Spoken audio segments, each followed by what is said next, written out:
Cinema ఇండస్ట్రీలో ఒక cinema hit అయింది అంటే దానికి దర్శకుడే కారణం. అలాగే ఒక సినిమా ఫ్లాప్ అయింది అన్నా కూడా దానికి దర్శకుడిని ఉద్దేశిస్తూ ఆయన మీద భారీగా విమర్శలైతే చేస్తూ ఉంటారు.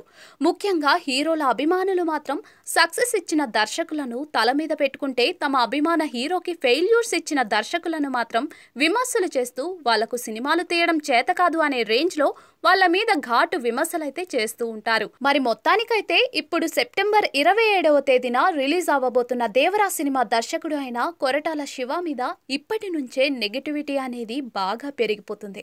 ముఖ్యంగా దేవరా సినిమా ట్రైలర్ తో పోలుస్తూ చాలా వరకు కొరటాల శివ మీద విమర్శలు అయితే చేస్తూ ఉన్నారు.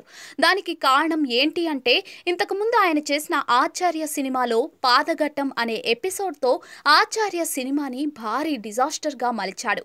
మరి ఇలాంటి క్రమంలో దేవరా సినిమా పరిస్థితి కూడా ఇలాగే ఉండబోతుందా అంటూ కొంతమంది ఎన్టీఆర్ అభిమానులు సైతం వాళ్ళ ఆవేదన వ్యక్తం చేస్తూ ఉన్నారు.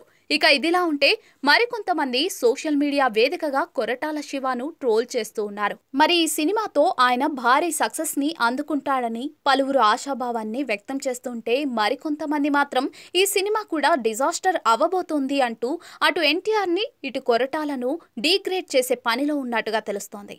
ఇక దేవరా సినిమా నుంచి వచ్చిన సాంగ్స్ గానీ ట్రైలర్ గానీ ప్రేక్షకులను ఏ మాత్రం అలరించకపోవడంతో ఇలాంటి విమర్శలైతే వస్తూ ఉన్నాయి. మరి కొరటాల శివ ఈ సినిమా మీద మాత్రం భారీ అంచనాలైతే పెట్టుకున్నాడు. దాదాపుగా 3 సంవత్సరాల నుంచి ఈ సినిమా మీదనే ఫోకస్ చేసి ఆయన ఈ సినిమాలోని ప్రతి షాట్ ని చెక్కుతూ వచ్చాడు.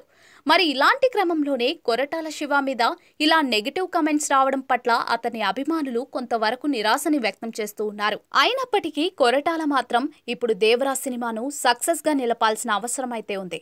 ఒకవేళ ఈ సినిమా కనుక మంచి సక్సెస్ ని సాధిస్తే తన మీద విమర్శలు చేసిన ప్రతి ఒక్కరికి ఇదొక గుణపాఠంగా మారుతుందనే చెప్పాలి. ఒకవేళ ఈ సినిమాతో ఫెయిల్యూర్ ను కనుక మూటగట్టుకుంటే మాత్రం ఆ విమర్శలకు ఇంకా బలం చేకూర్చే అవకాశం అయితే ఉంది.